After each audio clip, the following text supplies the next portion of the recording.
Good morning, everyone. This is the virtual Dawn Mountain. I am The only Dawn Mountain. Harvey Aronson, and sitting with Ann Klein. We are the founding Rigson, you may want to put on your mic. Yeah. founding resident teachers.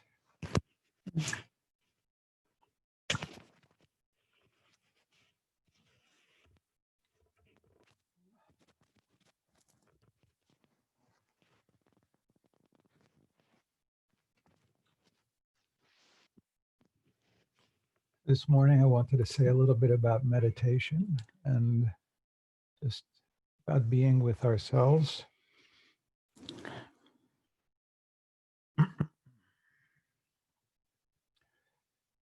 When we practice mindfulness of breathing, which we do during the meditation period,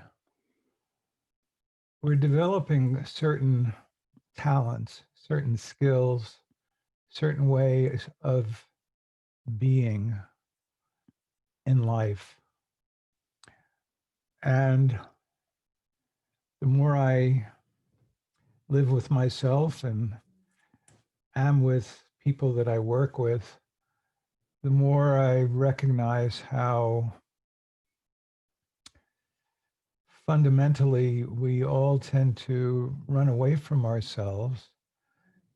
And maybe some people come into adulthood with some kind of centeredness and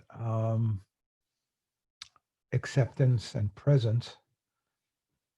But most of us and our culture encourages a kind of lostness.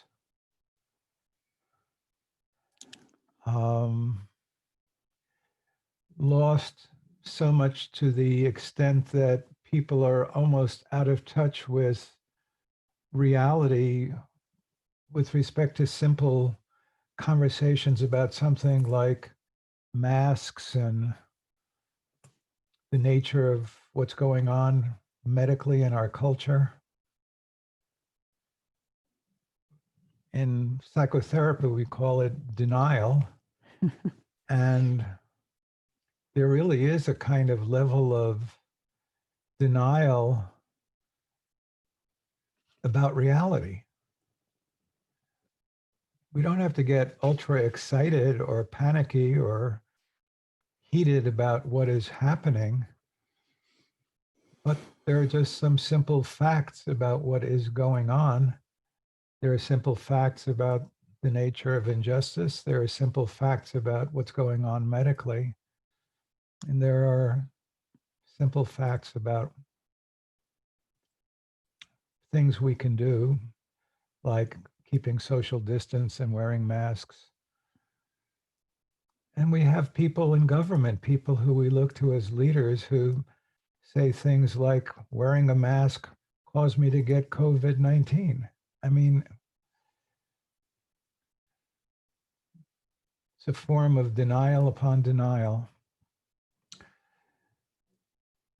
But in a way, we all do deny our experience to a lesser or greater extent.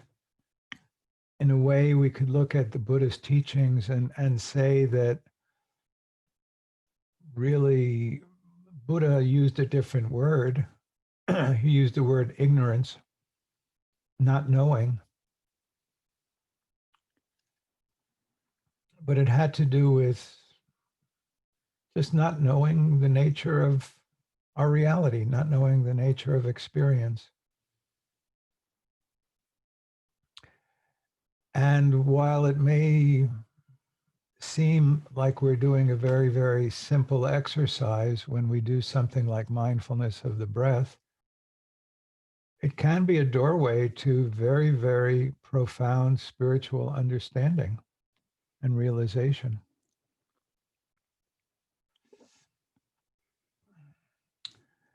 The nice thing about the breath is that it's always with us. So you can be in an office, you can be on a subway, you can be driving and you're stopped at a stoplight.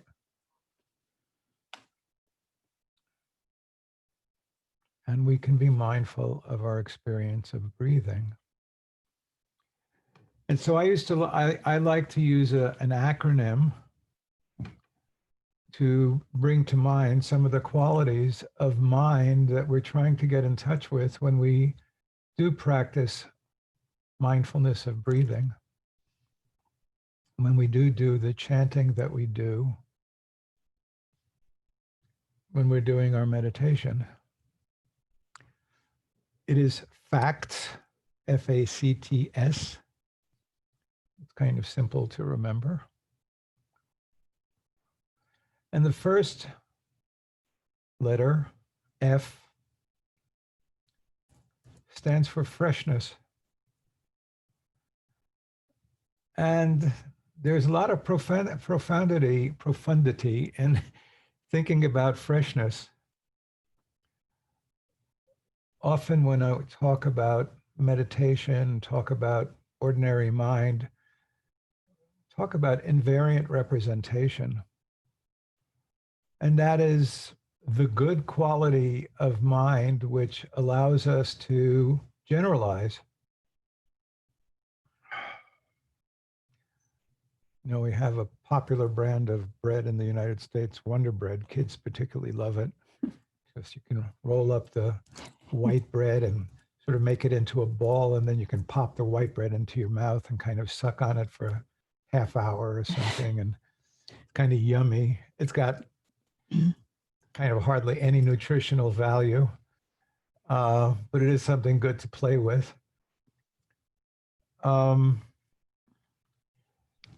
You know, so it's okay when you go to the store and you stand in front of the Wonder Bread in the aisle and you realize you've seen one Wonder Bread, you've seen them all. And so there's an invariant representation. You don't need to, in general, practice a great deal of mindfulness and discrimination and be present with your loaf of Wonder Bread, although you could. But that particular skill, which saves us a lot of time when we're shopping, also dulls the mind. It dulls the mind so that every experience becomes one more instance of a generality. Seen one tulip, seen them all. Seen one apple blossom, seen them all. Seen one cherry blossom, seen them all.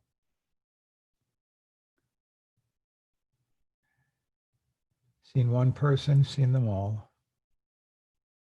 Seen my partner yesterday, seen her always. And so there's a kind of trance that we can get into.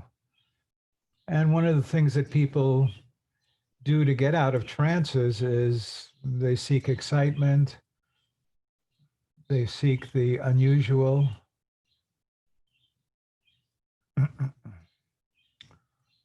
They go to horror movies to feel something different and alive. And that's a way to deal with getting stuck in too much invariant representation. But it turns out another way to deal with it is by slowing down and actually checking into one's own experience, starting with something like the breath. We rest our attention on the breathing and then we settle into the very process of breathing, and we're just experiencing freshly what it means to be breathing in the moment. It may not even be easy to put words on what our experience is. It may feel kind of curious. It may feel like a wholly new form of life, part of life. In part because we are so immersed in invariant representation. Nowadays, I do like to challenge myself, and sometimes I'll sit down for meditation and I'll have an idea that, oh, my mind is all zippity doo-dah, or I'm really upset, or I'm really wired, or I'm angry.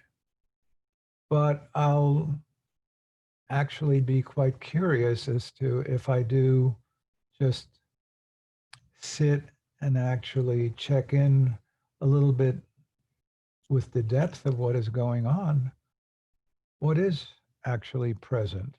Now, of course, sometimes what I'm experiencing in daily life will translate right into my meditative experience.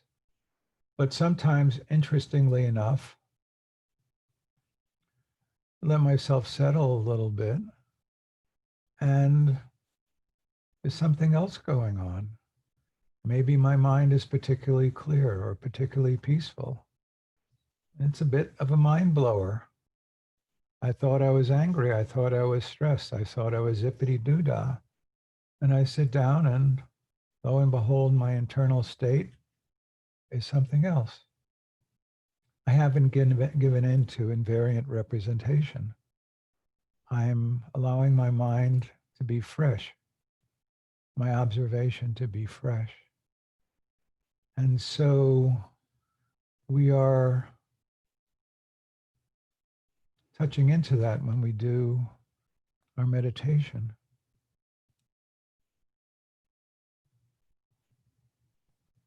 You know, when we're sitting and talking with someone, we might assume that we know what's going on with them, but if we really start looking at their face, are they present? Are they absent? Are they crying? Are they laughing? Are they smiling? Some muscle moving in their face that we hadn't noticed before, indicating something that we may not even know what it is. It turns out that as we slow down, the orchestra of our experience may be playing all sorts of music that we're not aware of, hadn't been aware of. And it turns out that our experience enriches, becomes fuller, becomes kind of palpably significant in a way that when we skim along the surface of experience, it doesn't. I've been spending a fair bit of energy lately just really allowing myself to be much more aware of my physicality, my physical sensations, sensing my feet, my arms. Sometimes it's not pleasant, sometimes it is pleasant, but it's very, very real. And I'm quite aware of the internal push to leave my experience, to get out of myself.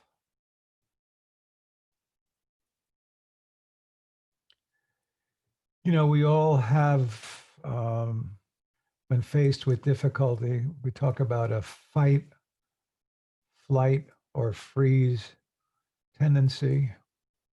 And all of us in growing up had some difficulties, and we all learn to either fight, flee, or freeze. And I'm aware of doing a fair bit of that. I think many of us do. We may not own it insofar as the way we may express it is by looking at our cell phones or looking at our computers or checking our email or reading or cooking and those are relatively healthy ways of fleeing and freezing, getting into drugs or pornography or gambling or addictive computer games are arguably less healthy ways of freezing and fleeing. I recently attended a workshop and one of the presenters was very, very honest and talked about how they had become quite expert at yoga at a certain point in their lives. And many people look at yoga and they might think that, oh, this is a form of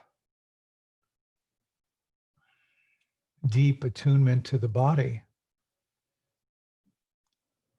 I've known a fair number of yoga practitioners who seem to be very, very disembodied. That was just my observation. And this person said, I was doing all these asanas, those are the poses, and I wasn't even present in my body. I was completely zoned out to the point where while I was becoming very, very expert in the asanas and poses, I was actually hurting myself. And I don't say that to cast any aspersions on the person. I think that many of us do all sorts of things to the point of hurting ourselves, whether it be looking at 4,000 emails in 3 hours straight, or working hard to the point of forgetting to eat, over exercising, getting lost in things. We haven't been taught how to access the riches of freshness, the in the momentness of life, which can in and of itself be enormously rewarding, satisfying, and refreshing.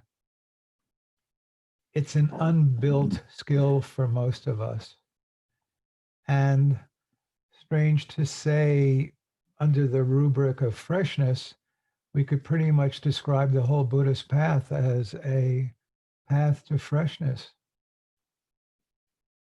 There's the famous book by Suzuki Roshi called Beginner's Mind. And what he was alluding to was being so fresh that you were living life as a beginner. And really getting to the fundamentals of experience. So freshness has much to recommend it. I want to check in with my partner and see, do you have things to say? No, what's wonderful. Please continue. Please continue. Okay.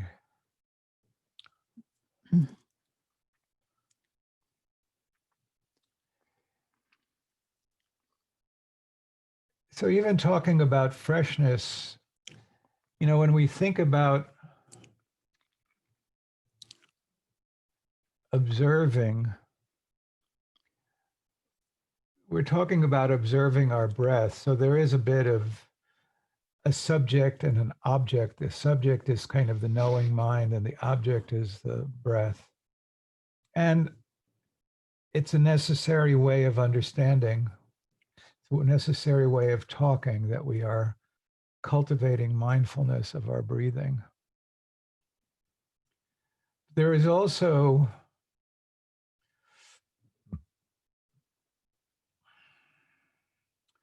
much emphasis in deeper stages of Buddhist meditation talking about non-duality, where the observing mind and the object that it's observing are experienced as not two. And in fact, in some deep way, that may be just the nature of reality, that the mind that knows and the object that is known are not actually separated. And so a very, very deep form of freshness is when we're so immersed, let's say, in the process of settling into the process of breathing,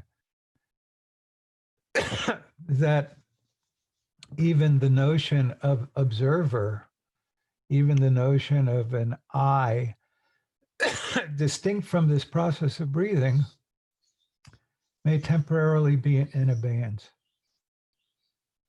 So even something simple as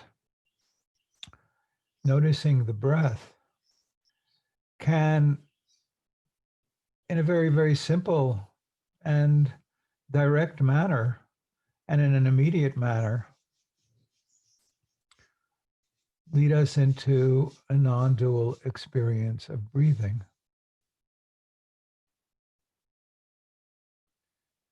It's a deep meditative state. It may not be something that continues for a long time, and it may feel a little bit unusual because that person in the watchtower that we feel so strongly about has evaporated temporarily. And that's a kind of significant event when the guard in the watchtower dissolves. And so if during the course of your meditation, there's no one on guard duty, that's okay.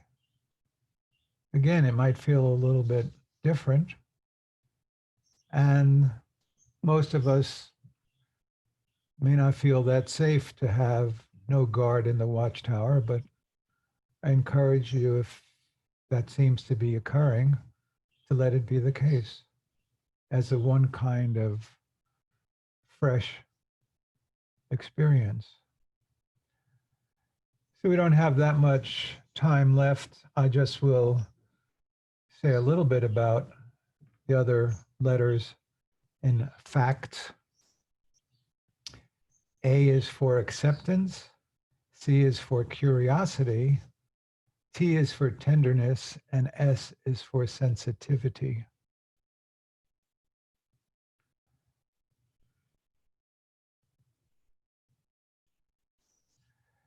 A for acceptance is really, really, really important.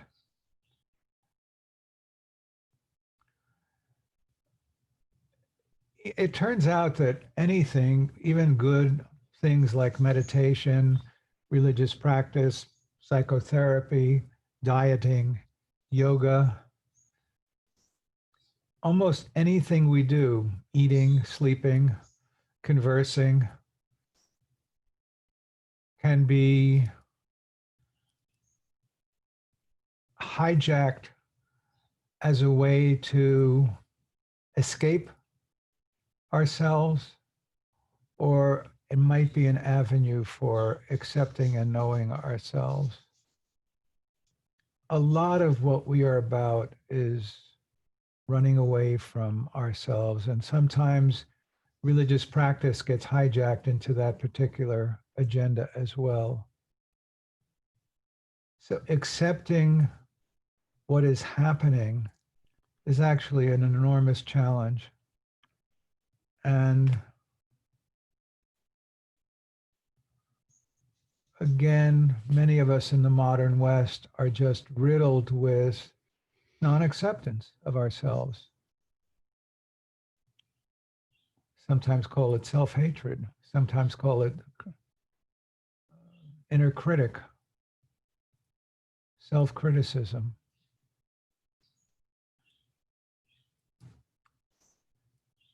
Learning to accept ourselves is a bit of a practice. Learning to accept imperfection and failure is a lot of a practice.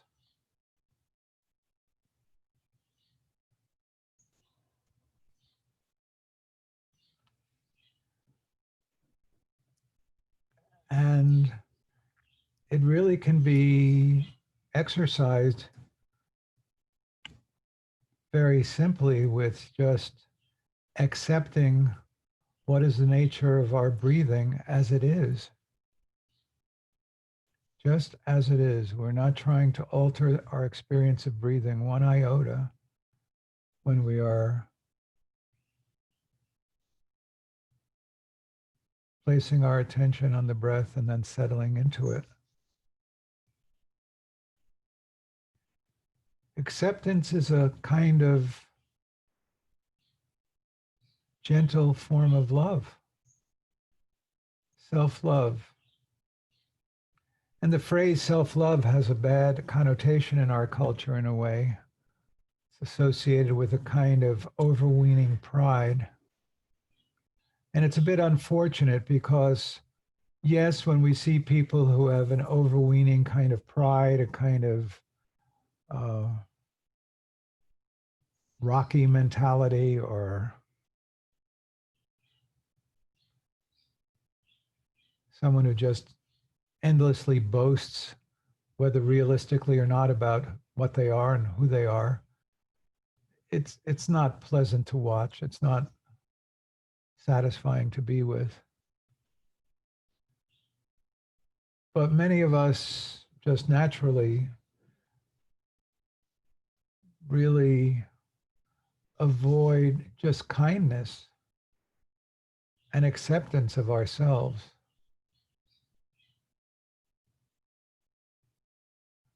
I myself, for whatever reason, growing up, somehow decided it would be a great thing to learn how to go hungry. That's what it feels like, at least in adulthood. So I won't eat for extended periods of time. It's not actually good for me, and then eventually I start not feeling well. But there's some way in which I learned how to not accept my own feelings of hunger. It's hard to find them back. Kind of a challenge to actually just accept the experience of hunger in my body. I think it got shut down fairly early in life. Acceptance of who we are, and knowing at least what our experience is. You know, we could know that we are hungry and decide, well, I'm going to put off eating for half an hour. That's okay, but at least you know that you're hungry. So acceptance is a very, very significant part of the observational skills that we cultivate when we are being mindful. So we can just remember curiosity, tenderness, and sensitivity are also elements. And I know that I think we should have probably a bit of a break before we move into our morning meditation. So appreciate your being here with us this morning to share some thoughts about what goes into meditation. And in about 2 square minutes, we will actually do some meditation. And we'll see you all then. You can take a break if you want. Until then.